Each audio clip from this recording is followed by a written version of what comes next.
जय हिंद साथियों, स्वागत है आप सभी का एस क्लासेस पर।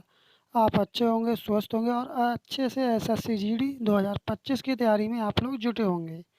उसी को और आगे बढ़ाते हुए लेकर के आए हिंदी प्रैक्टिस सेट नंबर 22 लेकर के आए। इससे पहले 21 सेट करा चुके हैं। यदि आपने वो जा कर के ना देखे हैं तब आप जा कर के देख सकते हैं, क्योंकि यहाँ पर आपके लिए ओरिजिनल क्वेश्चन एसएससी जीडी जो 2024 के पेपर में पूछे गए थे, उन्हीं क्वेश्चनों को लेकर के आए प्रैक्टिस सेट के माध्यम से। इसलिए आप साइट को पूरा लगाएं, कहीं से भी स्किप ना करें। अंत में आपको कमेंट करके बताना कि आपने 20 प्रश्नों में से कितने प्रश्नों का सही जवाब दिया। बढ़ते हैं अपने पहले प्रश्न की तरफ। पहला प्रश्न है कि निम्नलिखित वाक्य में उस वाक्यांश को पहचानिए जिसमें मात्राओं से संबंधित अशुद्धियां हैं। यदि कोई गलती नहीं है तो कोई त्रुटि नहीं है का चुनाव कीजिए। अभी आप देखते हैं कोई त्रुटि है या नहीं है। किसी के द्वारा लिखा गया भाषण अगर आप देते हैं तो वह उतना आकर्षित नहीं होगा जितना अगर आप अपने स्वयं के विचार और अपने श्रोताओं को साझा करा के उससे बना सकते हैं। यह बात बिल्कुल सत्य है। अपना लिखा हुआ नोट्स हुआ या भाषण हुआ अपना ही होता है, ठीक है, क्योंकि उसमें आपको पता होता है कि किस तरह से आपको कहाँ पर किस की पर ध्यान देना है, ठीक है।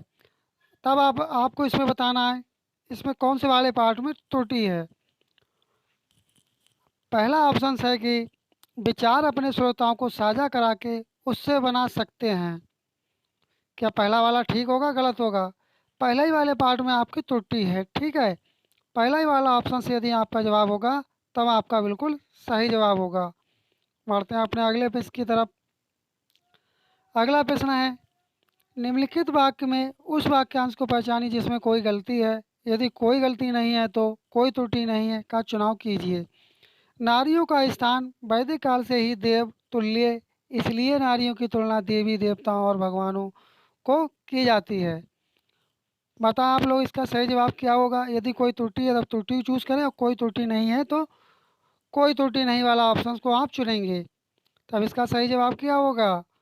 इसका सही जवाब होगा देवताओं और भगवानों को की जाती है, जो कि ये त्रुटि है इस वाले पार्ट में। यही आपका सही जवाब होगा।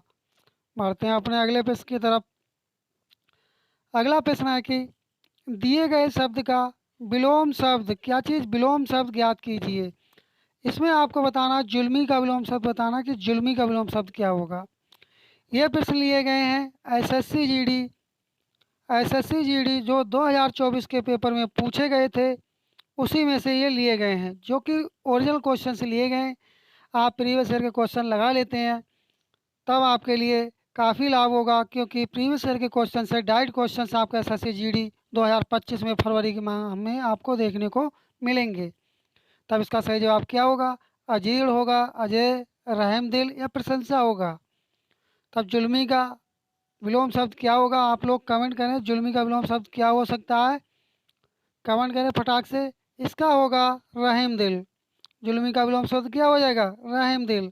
यदि आपका जवाब रहमदिल होगा तब आपका बिल्कुल सही जवाब होगा। अगला प्रश्न है कि दिए गए वाक्य का वह भाग याद करें जिसमें कोई त्रुटि है। बच्चों पर अधिक सख्ती मत करो क्योंकि इस उम्र में वे अनेकों गलतियां करते हैं। तो इसका सही जवाब क्या होगा? इसका सही जवाब होगा इस उम्र में वे अनेकों। इस वाले पार्ट में त्रुटि है, मतलब पहला वाला ऑप्शन आपका सही जवाब होगा, क्योंकि इसमें जिसमें कोई त्रुटि है वो पूछा गया है। बढ़ते हैं अपने अगले प्रश्न की तरफ। अगला प्रश्न है कि दिए गए वाक्य में रेखांकित शब्द का तत्सम ज्ञात कीजिए। जब तक लक्ष्मण नहीं आए तब तक उर्मिला नींद में ही थी। अब आपको तत्सम बताना किसका है? आपको नींद का तत्सम बताना है। कमेंट करें आप लोग, नींद का तत्सम क्या होगा? निद्रा होगा। क्या निद्रा होगा? जी हाँ, आपका पहला ही वाला ऑप्शन आपका सही जवाब हो जाएगा। आपको क्लास यदि अच्छी लग रही हो और अभी तक चैनल पर नए हैं आप लोग, चैनल को सब्सक्राइब नहीं किए तो आप चैनल को सब्सक्राइब कर दिए और क्लास को आप लोग क्लास को लाइक कर दिया करें, क्योंकि आपको लगातार यहाँ पर प्रीवियस ईयर की क्लासेस आपको प्रोवाइड कराई जा रही हैं, जो कि प्रीवियस ईयर के क्वेश्चन देखने से आपको काफ़ी बेनिफिट मिलेगा। इससे आपको पैटर्न पता चल जाएगा और किस तरह के प्रश्न पूछे जाते हैं और आने वाली शिफ्टों में किस तरह के प्रश्न आपसे पूछे जा सकते हैं 2025 के एसएससी जीडी के एग्ज़ाम में।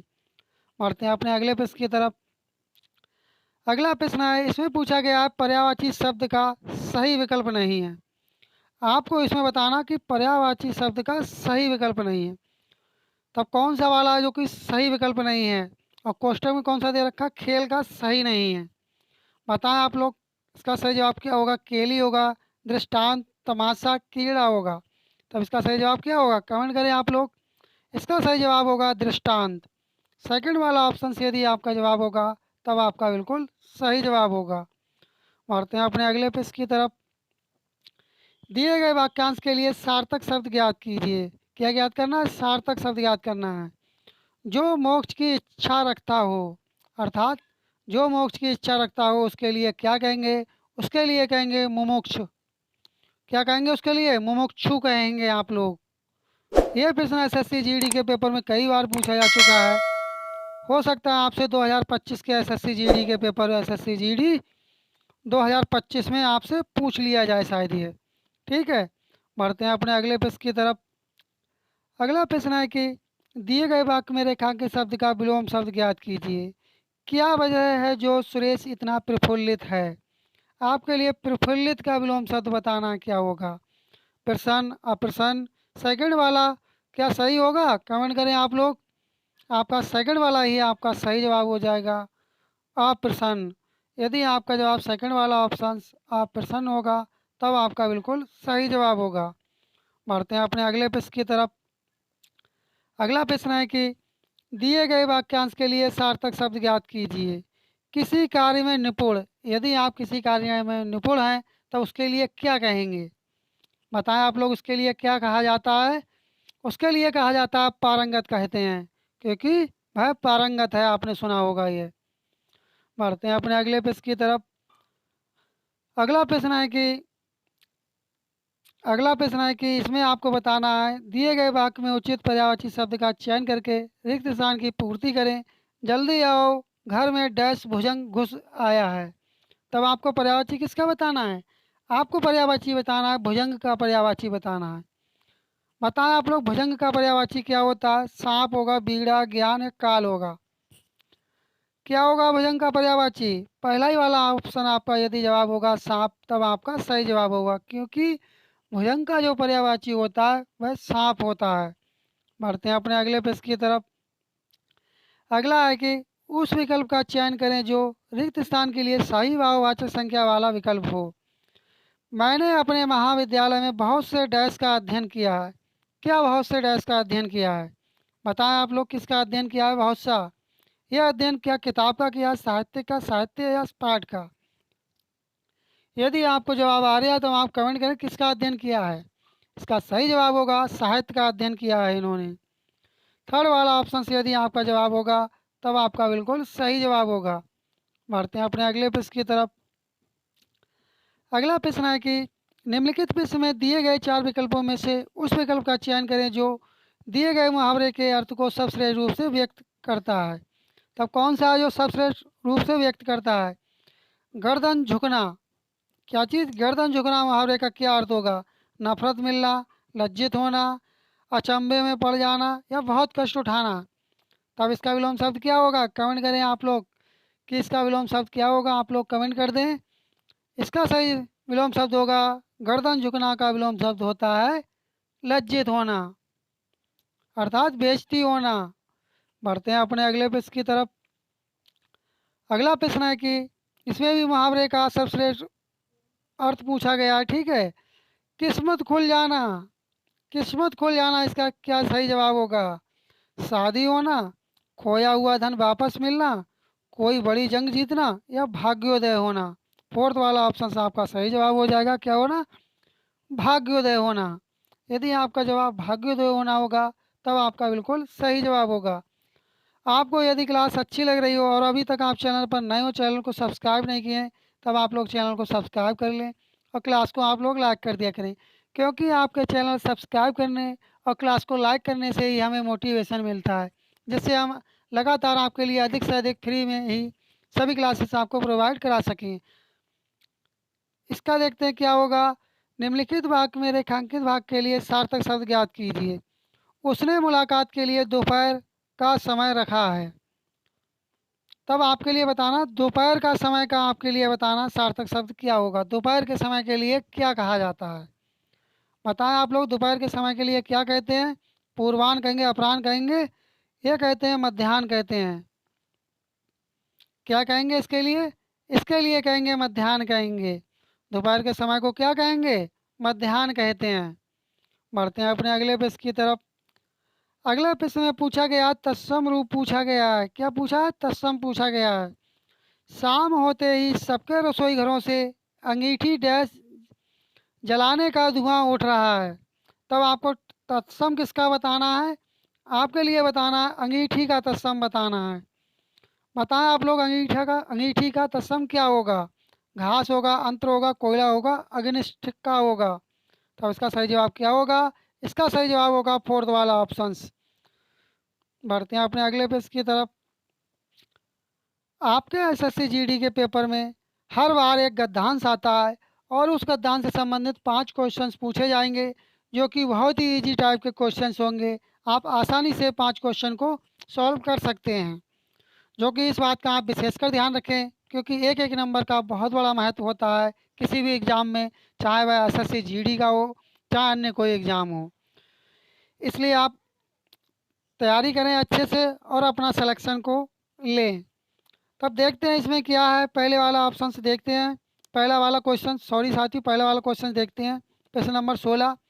यहाँ हर वर्ष, हर माह, हर राज्य में डैश अनुसार कई तरह के त्यौहार मनाए जाते हैं। तब यहाँ पर क्या आएगा? जो आप ये रिक्त देख रहे हैं यहाँ पर क्या आ जाएगा? गद्यांश पढ़ने की। आप चाहें तो वीडियो को पॉज करके गद्यांश को पढ़ सकते हैं या आप डायरेक्ट भी आंसर दे सकते हैं, क्योंकि इतना हार्ड क्वेश्चन इतने हार्ड क्वेश्चंस नहीं पूछे जाते हैं गद्यांश संबंधित। बहुत ही ईजी गद्यांश आता है। जब गद्यांश ईजी होगा तब क्वेश्चन भी ईजी होंगे, ये आप विशेषकर जानते होंगे।